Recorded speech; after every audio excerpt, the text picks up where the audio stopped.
Hey friends, Kathryn Korostoff from Research Rockstar here, and thanks for joining me today. Today is actually part 2 of a 4-part series we're doing on reflecting on what we've learned as market research and insights professionals in 2021, and what that might mean for our lessons for how we can improve in 2022. And so for today's topic, I'm very happy to have a couple of experts with me to talk about a really important topic, which is what did we learn specifically about survey research? Survey research was sort of interesting this past year because of everything that was going on, obviously, with the pandemic. And in some ways, there was some good news for us as researchers, and in some ways, there were some bad news things for us as market researchers. And so I really want to take this bit of time with our 2 guests today to reflect specifically about those types of lessons from 2021. And then in part 3, we're going to talk about work from home. And in part 4, we're going to finish up with our own skills and knowledge learning opportunities that we discovered in 2021. And we also have part 1 is available now, and that was about research methodology choices. And I had a great chat with Amy Anderson and Michelle Legros about some of the lessons we had about making choices between quantitative and qualitative methods this past year. So please be sure to check out that as well. So to welcome my 2 special guests today, I'd like to welcome both Jeffrey Henning and Cindy Casper. Jeffrey, can you give yourself a quick introduction? Yeah, I'm the Chief Research Officer of ResearchScape. We have a software solution called Research Story, which helps turn ad hoc surveys into compelling analysis, bubble up the most important findings for you to report. I've done a lot of volunteer work. I've been working with the Insights Association on their education committee, and prior led the certification committee as we rethought the PRC and developed the IPC, the Insights Professional Certification. So if you haven't checked out the IPC, I encourage you to. Excellent. I'm so glad you mentioned that. I really enjoyed having some opportunities to participate in those conversations as well. And Cindy, may I ask you to give yourself an introduction? Sure, thank you. So I just recently shifted from a institution role in higher ed to going out on my own and doing a lot of different freelance work for a lot of different organizations and research firms, and started teaching for Research Rockstar. Had my first class and preparing for 2 new ones. So it's been quite a transition for me to see across more types of organizations and how they do research. Excellent. And great to have you teaching with us, Cindy. Thank you so much for bringing your expertise to our students. And I think most folks who watch this type of show with us already know me, but I'm Kathryn Korostoff. I'm the lead instructor at Research Rockstar. And I am somebody who's been in the research industry for a long time. I've personally completed over 600 primary research studies, both quantitative and qualitative. And I'm always happy to talk to people about how to advance market research skills. So that's a little bit about me. And so with that, what I'm actually going to do is I'm going to get rid of my little PowerPoint window here and just bring this into more of a conversation with the 3 of us here between Jeffrey and Cindy and myself. You know, and I kind of started us off a little bit, you know, it's sort of funny. It's been a little over a year now, of course, since the pandemic started, but when for those of us who do survey research, when the pandemic first started, we saw response rates go up. And at first it was this sort of like, oh my gosh, you know, response rates are up. Isn't this really great? But then things weren't always so easy, you know, after a certain point. And we ran into different types of issues with survey research. So pandemic related, non-pandemic related, there's certainly been a lot of things that we've learned about survey research in this past year. So let's talk about a few of the different topics. And Jeffrey, may I start with you? Is there a specific angle you have on things that we've learned about survey research the past year or so that we really should be using to inform how we plan survey research for next year? Yeah, so let's start with the pandemic, and then I'll segue into some research. You know, interestingly, during the pandemic, it might have been June, July, as you said, response rates went up. There were a lot fewer surveys being conducted. If you talked to the panel companies, they were seeing much less volume. So because there was lower volume, people were getting invited to fewer surveys, and the response rates were up. But that really didn't change differential non-response. So people, if you just do a survey and open it up and you're not using quota sampling, you're going to overrepresent women. They're more likely to take surveys than men. There's something that researchers call a need for cognition. The more people who like to think, like to take surveys. So surveys typically overrepresent those with doctorates, those with masters, those with college, underrepresent those who didn't finish high school.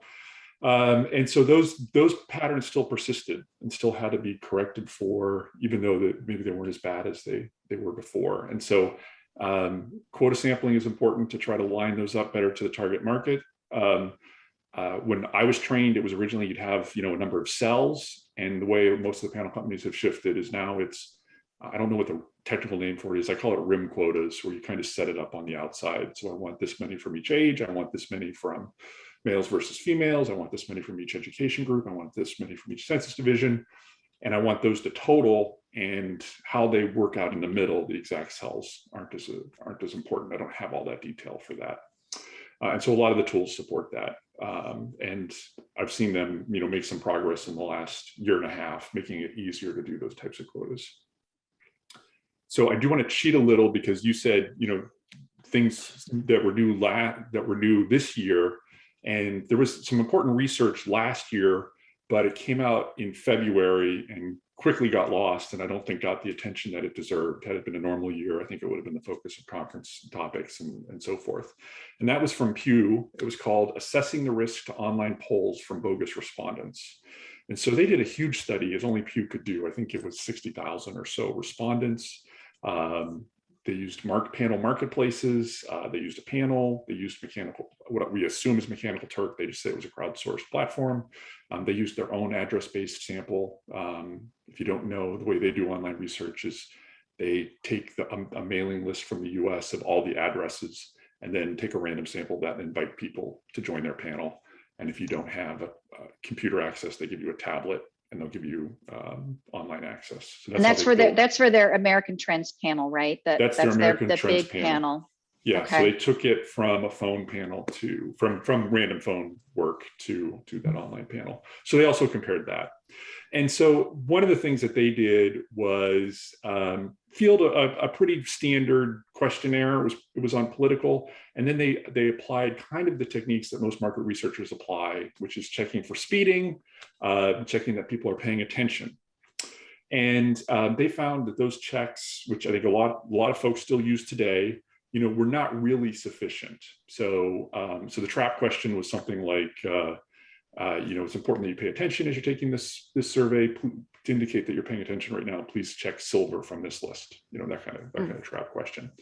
And then those who sped through the questionnaire. The formula I always use came out of SSI, which is you take people who were 0.48 or less than the median time it took to take the survey. Those are speeders. That was some work that Pete Cape did. So they found that the trap question and the speeding test really did not catch bogus respondents, which is their term for it. And yeah, actually, can I interrupt you for just 1 second? Because sure, I just want to make sure that I'm 100% following you. So when we say bogus respondents, these could be real people who are maybe taking the survey just to try to collect points from a panel company or get some sort of incentive, or it could be some sort of automated, bot or whatever they're called, that is sort of people who are just churning through surveys. And so it might, it might be an individual, it might be something that's part of a larger effort, if you will. Is that correct? Yeah, and what it could be someone whose job it is to take surveys. Maybe they're part of a survey farm overseas, where the amount of money that is rewarded for surveys is consequential to them.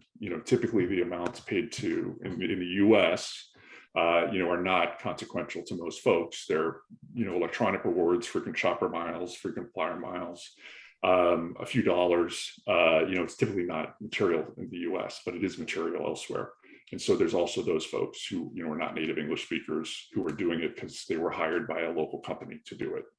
Got it. So when we say bogus respondents, it can actually mean a bunch of different types of ways that the participants could be bogus. It could, yeah. Okay, thank you. Yeah.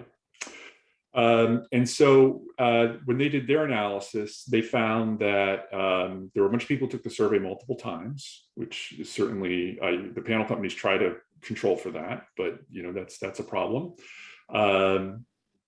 they would enter non sequiturs. So a great way to catch them is, open-ended questions, and they like, one of the questions was, overall, how are you feeling?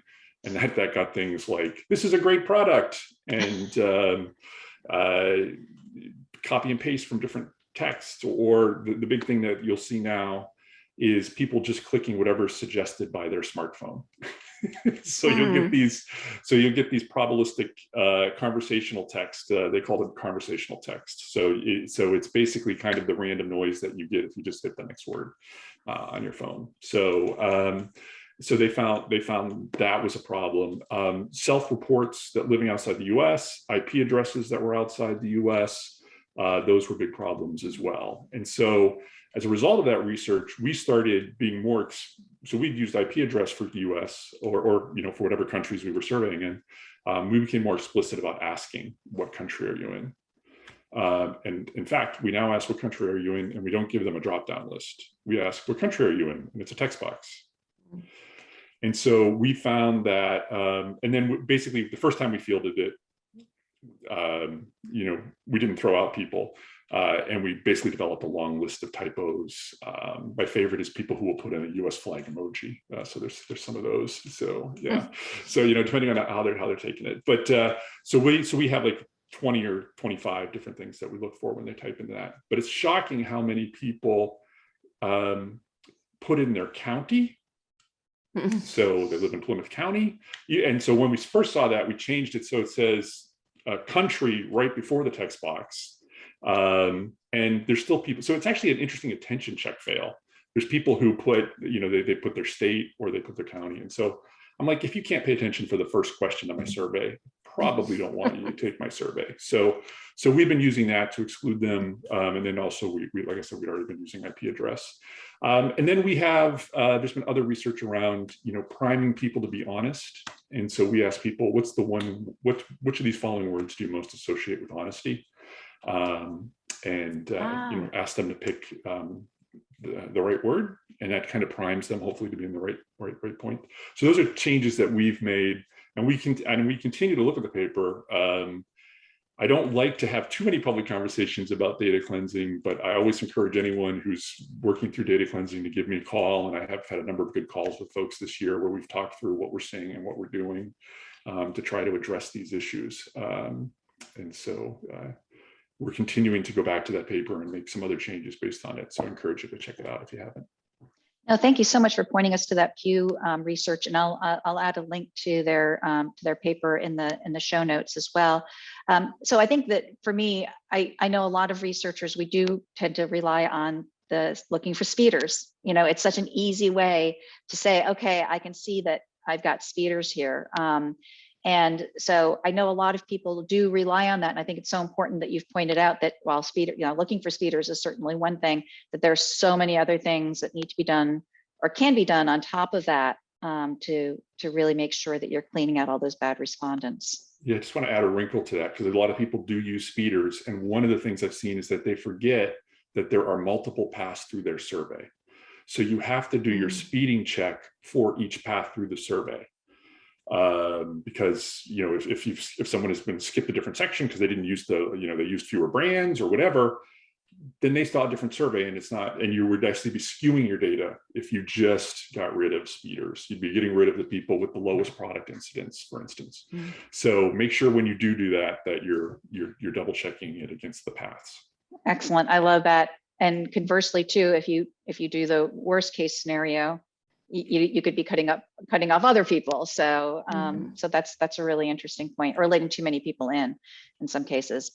Excellent. Thank you so much for sharing that, Jeffrey. I really love this whole focus on data quality. Obviously, there's been a lot of talk over the years about data quality, especially because so many of us do rely on online panels. And there's been obviously a lot of research on online panel quality and different findings there. Some of which have been contradictory over the last couple of years, which has been really interesting. There was some research, that was showing, there were a couple of different studies, as I recall, that were showing, some problematic issues with some of the online panels. And then there was some research that said that actually some of those quality issues aren't as, the negative impact isn't as broad as one might think. So, so a lot of a lot of good data quality topics there. Now, Cindy, I know that you also are someone who does a lot of survey research, and I was wondering if you'd like to share with us an example of something that you've learned in 2021 that might apply to helping people improve survey research for 2022.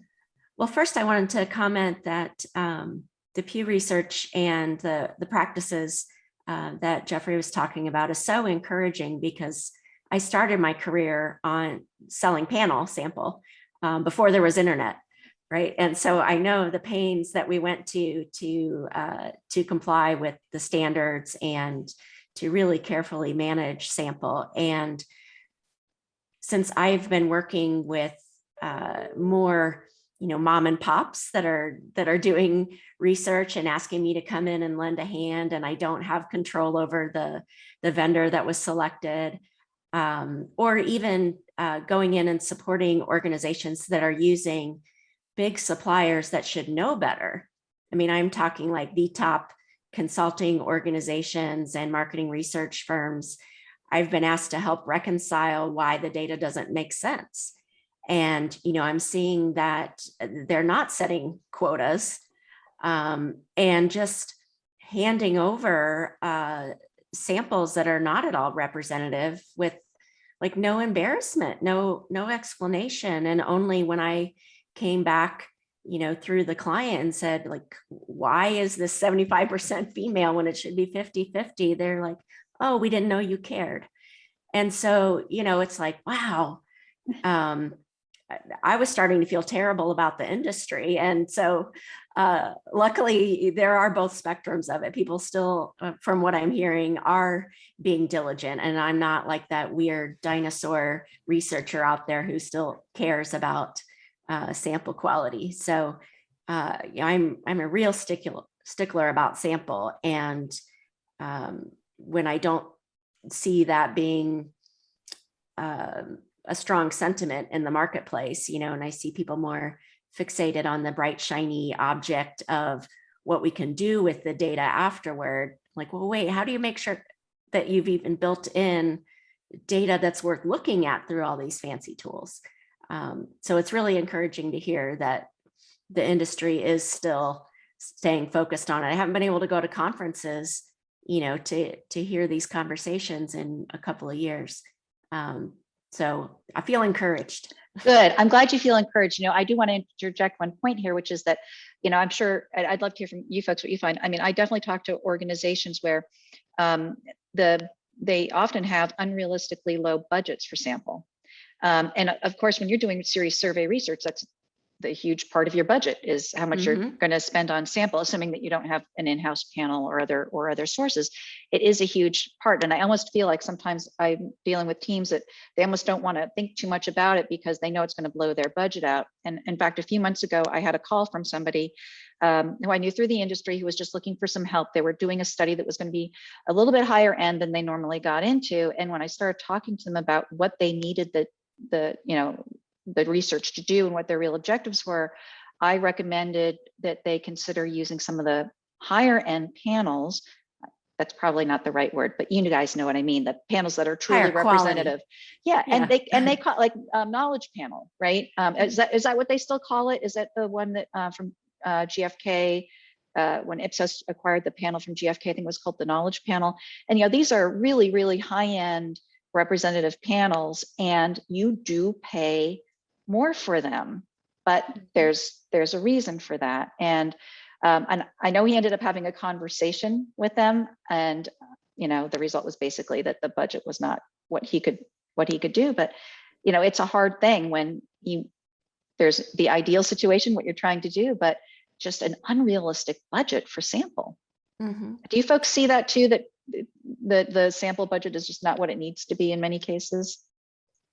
I think between budget and time too, I probably shouldn't say where I was working, but they created the ability for overnight results, and we're very proud of it. And I did a side-by-side of, leaving the field open for more than a day and looking at fast responders, and it led you to different conclusions. And so I think time and financial pressure, it's hard to not cave to that. And I think especially when I've been working a lot with other types of insights teams, right? And when they can turn, click data faster or search data faster or, first party data faster than primary, then you want to be able to have a fast response. And so there's a lot of pressure there.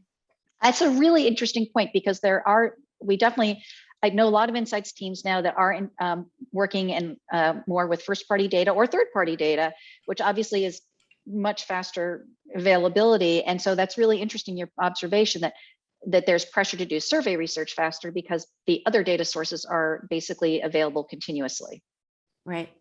Really, really interesting point.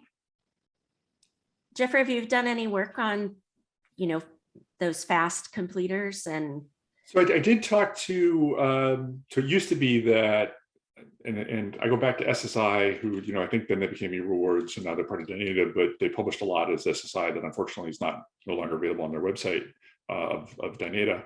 But, they originally had done a study about the challenges of doing, just-in-time research. There was definitely a skew to who's in front of the keyboard right now.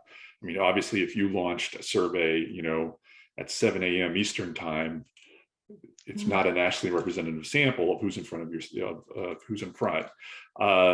Typically, we have done every now and then for crisis communications work, we've done same day surveys, so like 4 hours. Typically, if you're not in a rush, I typically love to field on weekends. So launch the survey on a Friday afternoon. Typically we launch to those groups that we know are going to be the hardest to get. So those without a high school degree, those Hispanics, for instance, as a group, the cells that always take longer to fill. We start with those. And then on Saturday, we'll kind of open it up to everybody. And then, Monday morning, we'll do our data prep and analysis. So if I have if it's up to me and it's a consumer survey, that's how I like to do it. Now, B2B surveys, often the audiences are so narrow that it might be 2, 3, 4 weeks. Mm-hmm. And that's definitely not a message a lot of people are used to hearing anymore, right? Mm-hmm. It's going to take 4 weeks to get this. Well, you're looking for IT folks in organizations with 50 to 500 people who use these 3 apps. Yes, it's going to take a while. So definitely a different. And be cautious of anybody who says they can do that overnight. Yeah. Right. Yeah. Awesome points. Thank you so much for sharing that.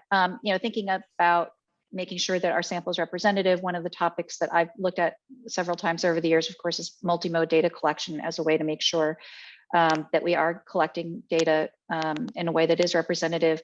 And it is so easy, of course, to just rely on online data collection for so many things these days. And one of the sources that I always like looking at is the world of medical research. They always do a really good job of publishing their research on research. Sometimes finding research on research from commercial research is much harder to find, but there's a lot of research on research from the medical world. And one of the studies that I saw this past year that I thought was great was out of the University of Bern in Switzerland.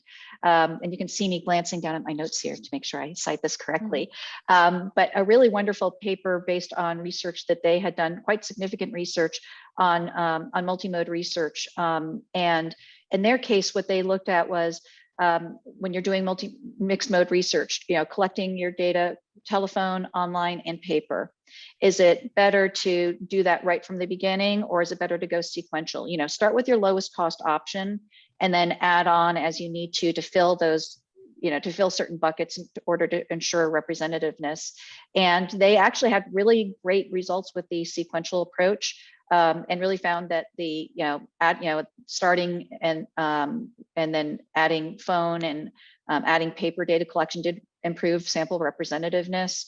And they did some really interesting analysis. One of the things that I really liked about this as a learning to me as somebody who's more on the commercial market research side is I do think we have a tendency sometimes to over rely on online data collection.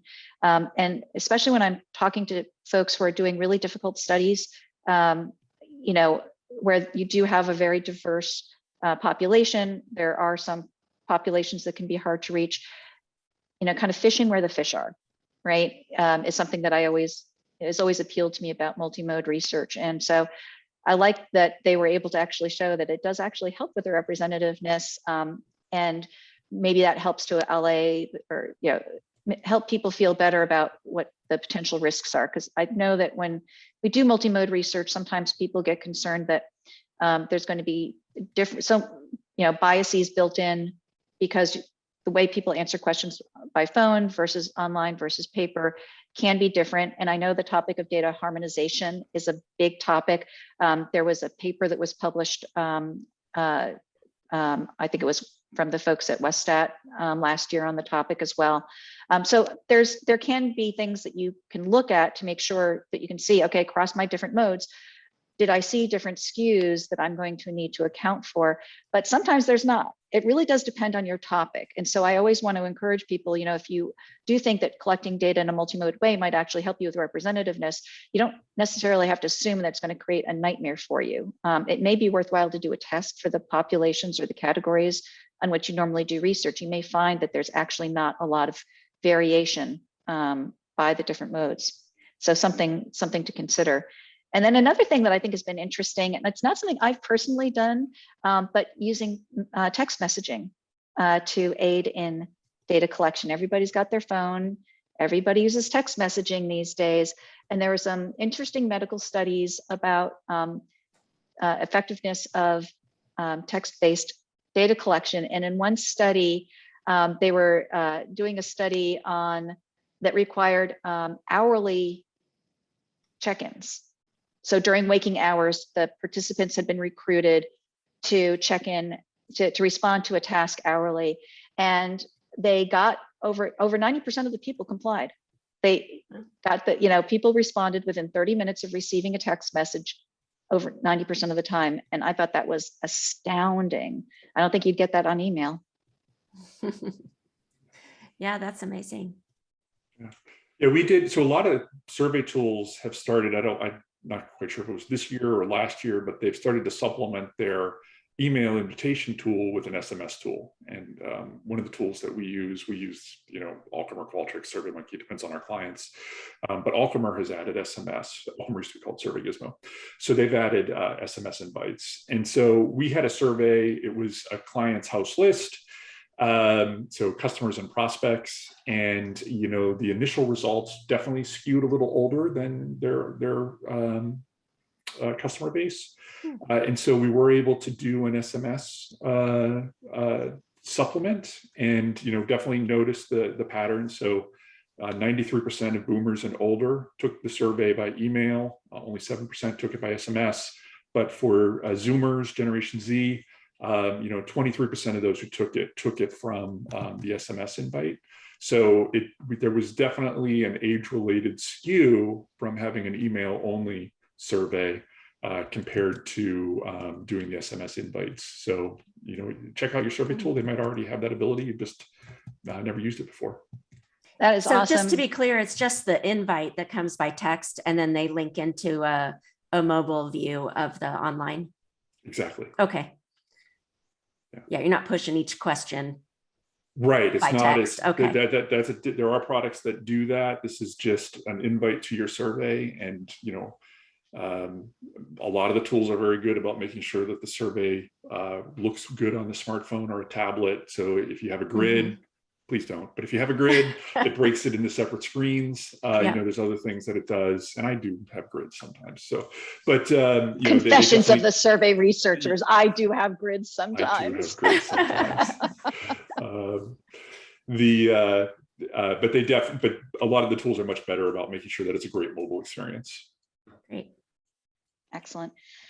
Thank you so much, folks. I'm just looking at all the wonderful topics we just covered. We talked about, Jeffrey started us off talking about quota management and about RIM quotas and how we think about rigor there. We talked about bogus respondents, which was a really interesting conversation to make sure that we're doing more than just looking for speeders. There's other things that we can be looking at. And I really appreciate, Jeffrey, all the work that you do in our profession to further our understanding here. So I always enjoy talking to Jeffrey because you always stay up on the research on research, but then you also do your own research on research, and the combination is so wonderful.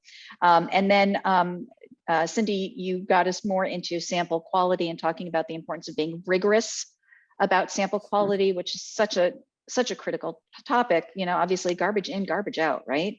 And then we talked a little bit about multimode data collection, which is a topic I've always been interested in and used to my advantage in some cases. And also now looking at text messaging as a way to either invite people, or once they've been invited, to get them to comply with complex data collection or ongoing data collection processes. I think that's pretty good. What do you guys think? I think as an industry, we're continuing to make progress, and that's encouraging. Absolutely. Excellent. Well, really, Jeffrey and Cindy, thank you so much both for contributing your expertise. I always love talking to you folks. And I will add the link to the show notes and a couple of the other resources that you folks mentioned in our show notes. And I hope to see everybody back for episode 3. And just as a reminder, there is 2 more episodes coming as part of our year-end wrap up. So thanks everybody. And I look forward to any questions or comments. Thanks so much. Thanks.